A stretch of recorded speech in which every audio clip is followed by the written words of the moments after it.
Good morning. Good morning. So happy to have you here. Yeah, thank you for having me. Yeah. So this is the oh so fabulous Isabelle. Hi.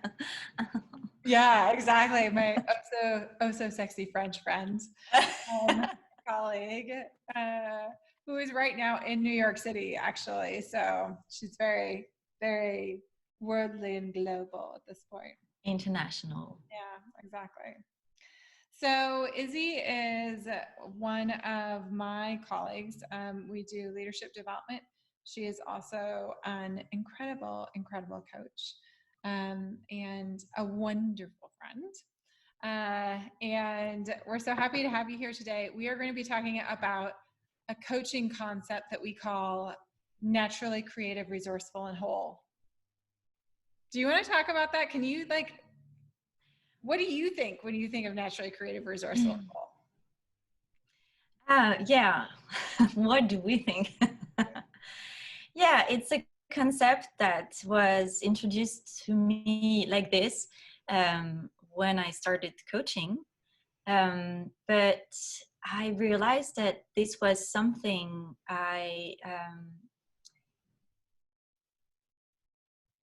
discovered in a different way when I started to work as an early childhood educator. Yeah, so why don't you give a little bit of your background of kind of like what you So, so before I started my coaching career, I was an early, and I still am, an early childhood educator. I was working in London and in France, and in Nice, in France. And I was managing a daycare. Yeah, for several years, and then I moved to New York because my husband was there, and I wanted to. I thought about going back to that, but obviously you have to, go through other trainings here, and I thought, if I go through certain trainings again, maybe I will not do the same that I've done before in France. Maybe I'll push a little bit further my understanding and knowledge into helping people, into accompany people growing. yeah, because And so this is how it started. in France, like the early childhood education and running a daycare, there's quite a lot of education and there's a lot behind that. Is that right? Yeah, it's not only just having the daycare open. It's really a company guide if you want. I mean, in this term, but guide the while you're guiding the children, while you're creating this space for them to this, and it's a safe space, same wording that we're using in coaching, a safe space that will invite them to grow in a very harmonious and holistic way. You will want to also accompany the parents and the team into building this relationship and this alliance with the children, with the kids. So it's very much creating space for everyone to be able to express who they are, what they can give, how they can impact the rest of the team, how they can impact their children, how we can together have an impact on the children, for the children to grow. Yeah, Okay. So you in did the that best and way then possible. you said that you're kind of like when you were in New York City, you're like, all right, so I feel like there's something else here for me. I feel actually it's being an early childhood educator, you take care of young children, and then I came to a point that where I realized that I love helping adults as well growing, because this was my discovery. Growing, self-development, it's amazing and it's great and it's super impactful on your world when you open those doors of self-development, personal growth, professional growth. And so I thought, well, how about I explore that as well? So in a way, it's the same kind of things, but for adults that I'm doing now.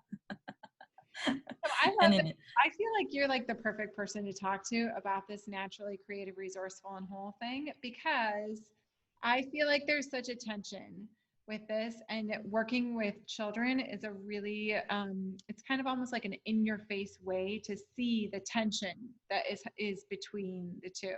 Because so in coaching, when we say naturally creative, resourceful, and whole, which for me was really hard to kind of deal with at the beginning. What it basically means is every single person on their own, on the insides, basically have all the resources that they need in order to grow and develop and flourish, and they don't need anything else. That's, I would say, Right. that's probably the way that I would put it. Right. It's holding them whole. It's holding them resilient. It's giving the space, and it questions where you want to stay, where you want to stand in front of people. And I remember when I wanted to become an early childhood educator, my burning desire behind that was, I want to help all the children on the planet to grow in the best way possible. And I guess in coaching, there is this desire as well. I want to help all the people in the world to understand that resilience is key. But but where do you actually give space to them? Where do you put yourself so you're not, imposing your desire, even though you want to help? So there is really this tension or difference in imposing your help and offering it, and you take it or you don't. But I can offer it to you, and also there is also the place of letting people ask for help. So with children, it will be different. Obviously, they will not ask us to. Or maybe they will. So this, I think, is a cool place to go, because I feel like with my little kids, like when they were little, and I didn't see this until hindsight. We can see all the things after the fact. So after the fact, looking back on it, I could see that my children, by their behavior, were asking for me to step in, were asking for me to do something at that point. They were just asking in funny ways. And I think that, like, a concept that helps me think about this is that I have people in my life that tell me that they love me. They say, I love you, Carmen, by making me food. That's the way that they do it. That's the way that they say those words. Mm-hmm. And they don't say it. They don't say, I love you, Carmen. They just make me food, and then they like stuff it down my throat and are like, but you need to eat more, and it's my job to understand that that's what is actually being said there. And I feel the same way actually about kids. I actually feel like that as well about adults too. I think that we can say things that we're saying words, but underneath the surface, there's something else that's going on there. Yeah, I really like that. And it really it gives back the power to them when you say that. There is something that a really interesting way for them to show or to ask for something. Yeah, indeed. It's yeah, we could ask the question about children. I was going to say a toddler will probably not ask us, please, can you help me learn to walk? But in a way, they will, because they will start to stand up and to hold themselves on things and to, courageously explore the world, fall, get hurt, but go again. And this is for us to understand that, could be the moment. And to hold this, to continue with this analogy, to hold at this time the kid naturally creative, resourceful, and whole, we're not gonna hold the feet and make them walk. Yes, I totally agree. So I think that this is the tension. I think there's such a tension between there, because it's like I felt as a mom, I was like, I have to help my children with some things. Like one of the big things was my kids needed naps, and they needed a schedule because they were terrifying nightmares if they didn't have a schedule. If we got off the schedule one day, it would be like 3 days later that they were awful, so bad for so long. And it was like, that was their way of asking me to help them with their schedule, because they didn't have the discipline on their own. They didn't have the tools in their toolbox. They weren't developed. They didn't really know that they were there. They were there. It's just that they hadn't been grown, I guess, enough in order for them to be like, oh, this is what I need to do right now. I feel like that as an adult. I mean, like literally Jack just came up to me and was like, didn't we just talk this morning, Mom, about how I shouldn't be on the screen so much, how I shouldn't be on the computer so much? Maybe you need to take a break and go play a game with us. And I was like, stop it. I've grown his tool set. Isn't it beautiful? Isn't it beautiful? There you go. Yeah. Seriously. And I feel like, again, it's that same thing. It's a tension of like, yes, I am a naturally creative, resourceful, and whole person. And I also sometimes am looking for somebody to support me, to kind of help me and push me as I'm growing. It's that tension between the two of like, yeah, heck yeah, I can figure it all out on my own. And I really actually appreciate the people that really help me. Yeah. Yeah. Yeah. I love what you're saying, in the fact that you're bringing that back to you. I am naturally creative, resourceful, and whole. And sometimes I need to ask for help. And sometimes I need to get someone to enter this world to make me grow. And also what I like, what's important also for me is when you hold that for yourself, you're making room, you're holding that, you're making room in yourself for holding that for others. So as a parent, you parents are I can say you are triggered all the time. But we are too, as well as people in general, with friends, for example, or at work, on Facebook, or maybe with political posts or like conspiracy theories, or absolutely, like all the things going on right now. I know. Yeah. You want to interact. You want to say, I know better than you, or I found the way that you haven't found yet, and I can help you on this path. But the question is, what space do you give to the other? Yeah. And how much trust do we put into the other? Yep. I recently had I have a group of women, and one of them was challenged to ask a vulnerability, to share a vulnerability every day. And it was interesting to see how the reaction it provoked into others, those who were holding this space for her, and those who were in the need to help. And I was there not a long time ago, like a year ago. I was still there. I was still, oh, I can help. Oh, I can save you. I'm the savior. I'm the the superhero that can give you, yeah, exactly, the substance you need, the magic you need, and you will get out of here in just a second, and everything is going to be fine. But then it was really interesting also to understand and to see how this same woman that was sharing a vulnerability every week finished, closed this arc of sharing a vulnerability with a lot of smiles and a great understanding of embracing her vulnerability as something that is possible and that can nurture and that can grow her also every day, as much as holding all the happy things that are happening in her life.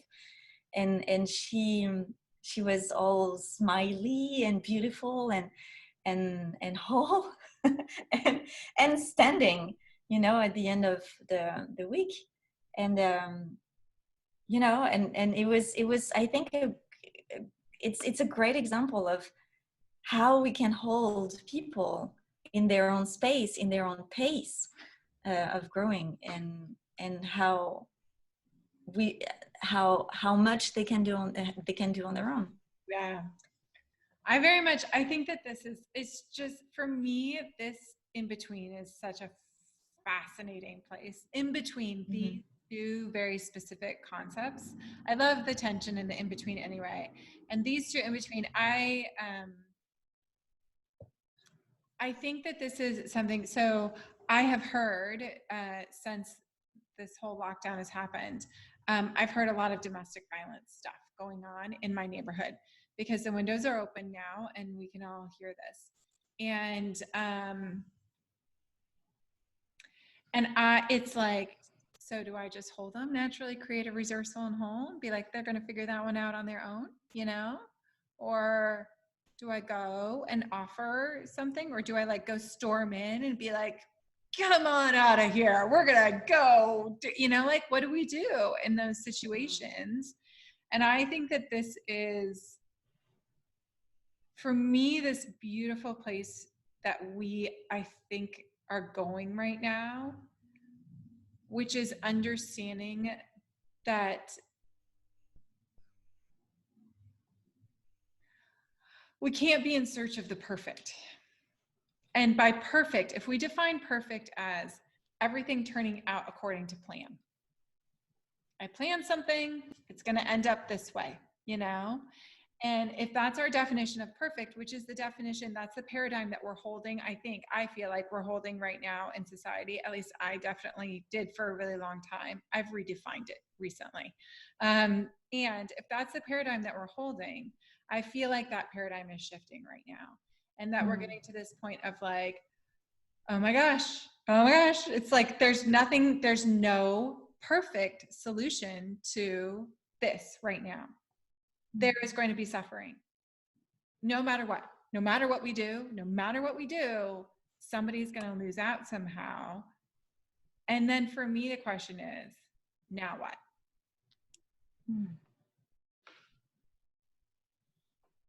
Really interesting question. And yeah, I appreciate it cannot be perfect according to our plan.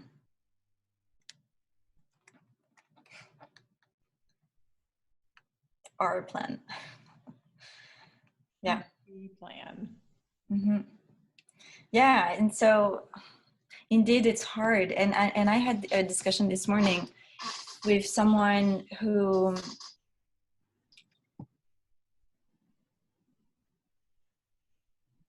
it's a different situation from, you know, domestic violence, completely different. But what's the where it could be difficult for her, it was her relationship to her husband, with whom the person you live with as well.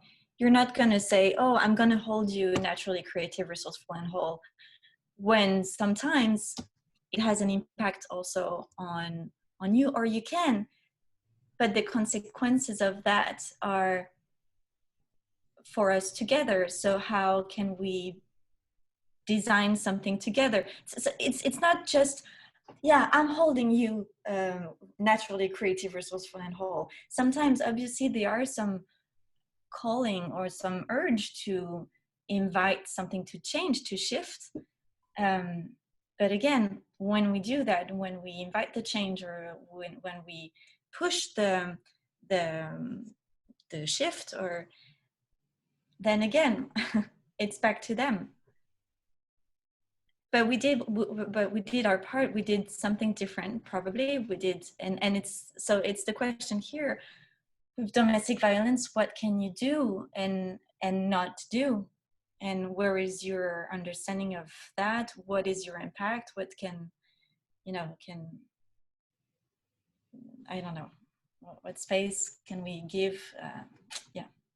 It's really,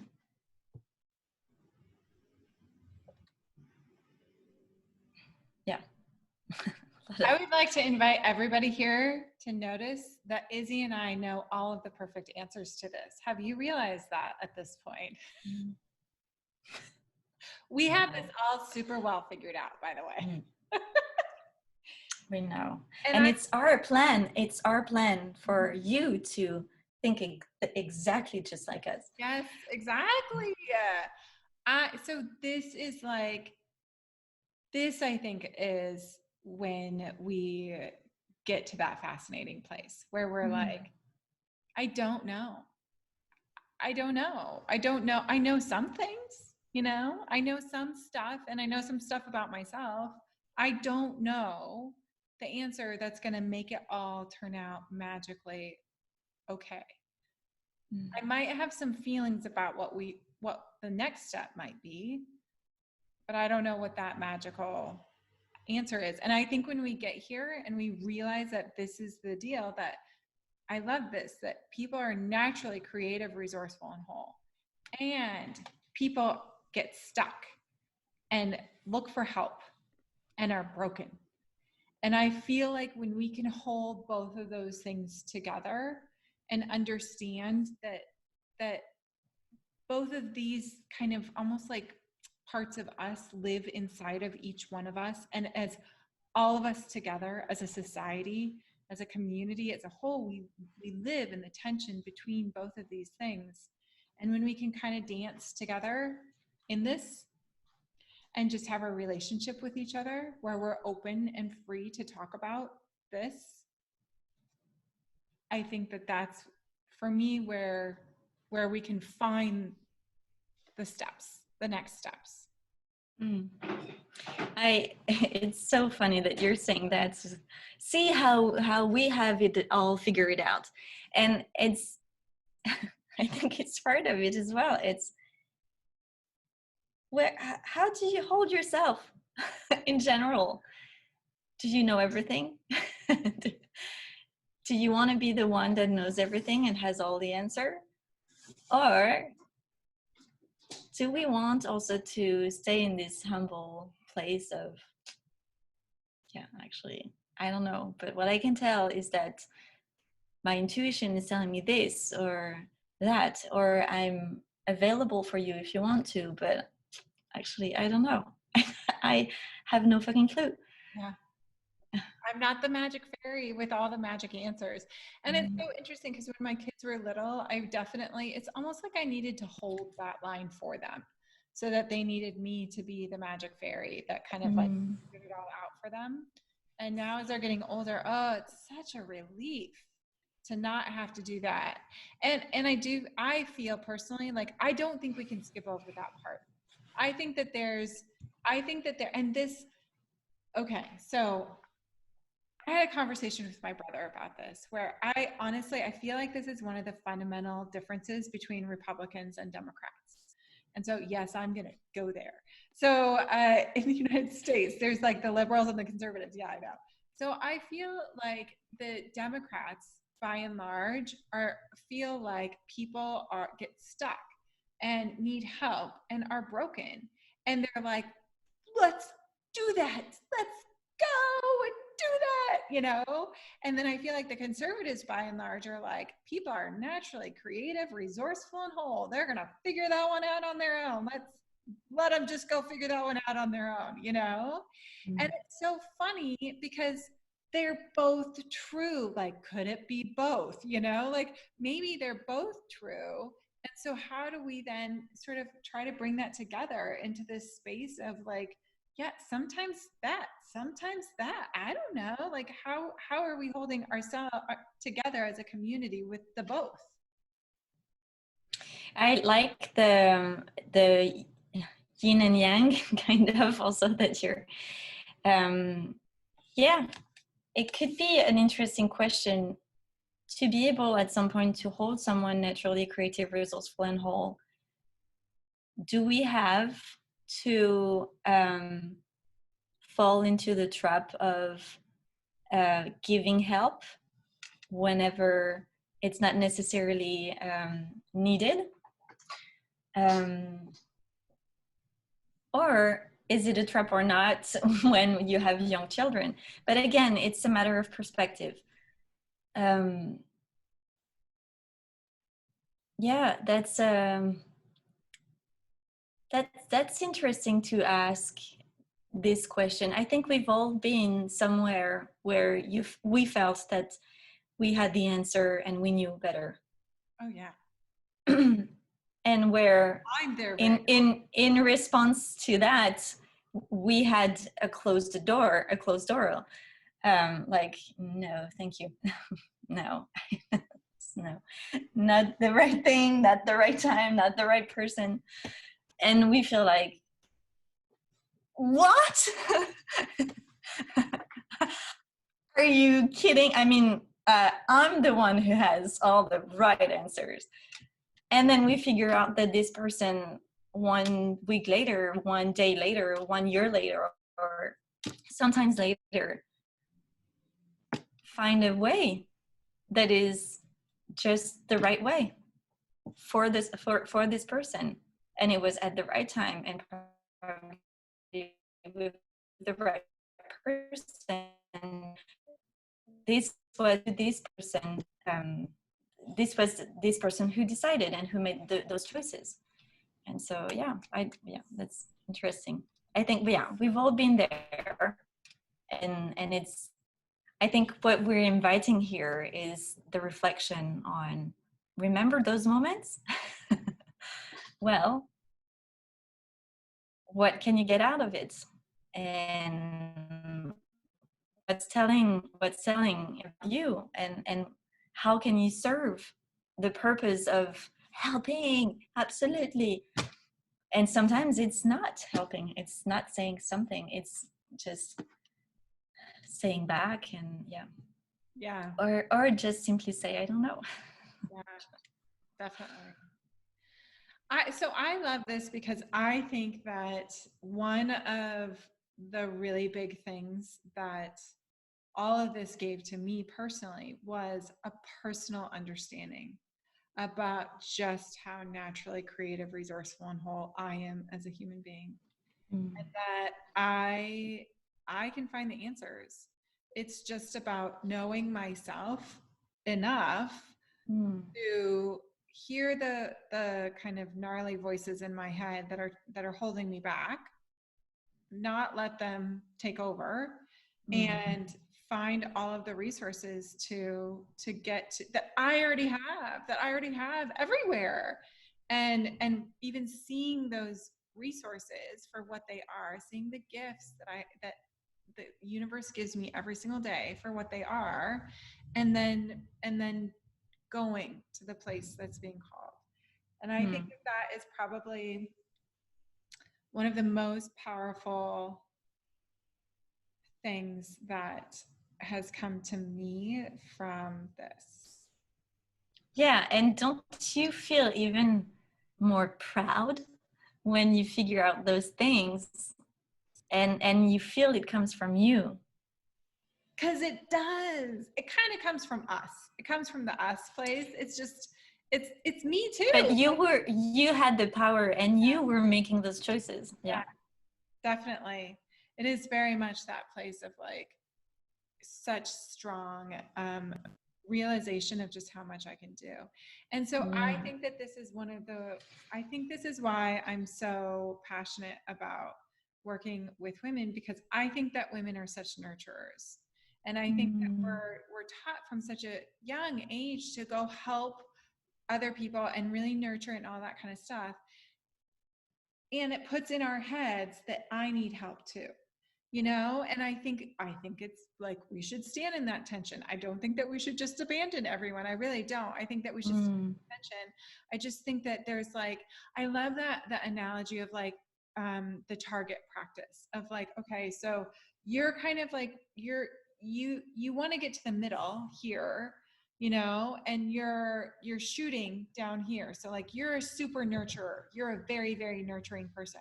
You want to get to this sort of balanced place in the middle. Well, overshoot the mark as much as you possibly can. I mean, go to this place of like, I am not a nurturer in any way whatsoever. And you're probably going to get somewhere in the middle. Between. Really nice. Yeah. Yeah. That's such a great exercise indeed. Yeah. Yeah. I didn't know this analogy, but it's great and it's on point. And I was going also to go back when we were talking about pride and this feeling of owning the change. Do I still have you? Am I still here? Yeah, okay. Owning the shift that is happening. I will use this analogy also with children. When your children growing up manage to do something on his own, her own, this will stick forever. Yeah. And it's the same for us. I remember all my stumble and falls. Maybe not all of them, but I remember how much I was hurt and how much I was disappointed with myself. And I think that if I had someone that magically got me out of the muddy place I was all the time, well, I would know much about succeeding. I would know much about asking for help. I would know much about creating from nothing, you know, and it's so yeah, if we give this space, we're just allowing those people to grow even stronger, have a better impact, and we allow also this impact, this shift to stick forever. I feel I may be wrong, but I feel for me. Definitely. Okay. We had this talk, like, yeah, but wait, there's more. We started recording and then we started having this amazing talk and I was like, Izzy was like, we gotta record this. Okay, so keep going, Izzy. So we were talking about the fact that it's you know, as working with children before, I had this feedback from people telling me no. So basically what happened is that I was an early childhood educator, so I had so many keys for parents to, you know, help their children. And what happened is that I was like, oh, but you know, when it's difficult, you can do this and that. And they were like, no, thank you. It's like, no, we don't want that. And you have figured out so many great things about taking care of children. Maybe I haven't, or maybe I have, but give me this space. Like, it's great for you, fine, but I need to figure that out on my own. And so we were. Oh my gosh, so I want to talk about this because this is something that happens. Like, I think this happens so much with parents too. Like, I don't know. I felt it more than anything as a mom in the world, where I felt like the whole world had a much better idea about how to raise kids than I did. Like, they all knew and they just wanted to tell me how to do it. I was part of them. Yes. I knew, and you were not doing what I knew was good. Exactly. And so long, I was like, I'm going to go figure this all out on my own. I don't need you. I'm going to figure this all out. Like, this is ridiculous. Like, stop judging me and stop trying to tell me what I need to do. I'm the one that knows my kids way better than anyone else here. So that happens, so much. And then at the same time, I remember, I still kind of feel like this too, actually, where I'd be like, where are the women that are just a little bit older than me that can help me out with this? Or even a lot older than me that can help me figure this out? Where are they? Like, Where are they? I don't know where they are. And so it's so funny that you say this, because it's totally making me have like neural pathways in my brain of like, the problem for me was when I would go basically to someone and kind of like ask for coaching, and instead they would give me advice. And I would be like, I don't want to know what your opinion about this is. I want help figuring out what my opinion about this is. And I think that's the difference. Coaching is like helping me figure out inside of myself what my opinion about something is and my stuff. Whereas advice is like, well, here's what worked for me. And there are times when I want advice, and there are times when I want coaching. And there are times where you want nothing as well. Yes. And I was going to say that, because what we can hear from your example as well is that, and from many other examples, is that sometimes we don't want things, and sometimes we do, but let us ask for help. Yeah. Let us formulate this demand, because then we own it. Whatever we're asking, then we own it. Yes. And this is what, so I have this thing now that I do with everyone, because sometimes we ask for help and we do it not in those words. We don't say those words out loud. And I can sort of sense that there's something that's here that's more than just like a conversation. There's something that's wanted here. And so I'll look at the people and I'll say, tell me what you want, Would you like just a shoulder to cry on? Because I will totally be that for you. Would you like advice, or would you like coaching? I don't care. I don't care. I'm happy to provide whatever you need in this situation. And I think it creates ownership, which I love. Yeah, absolutely. And this is key. I think so too.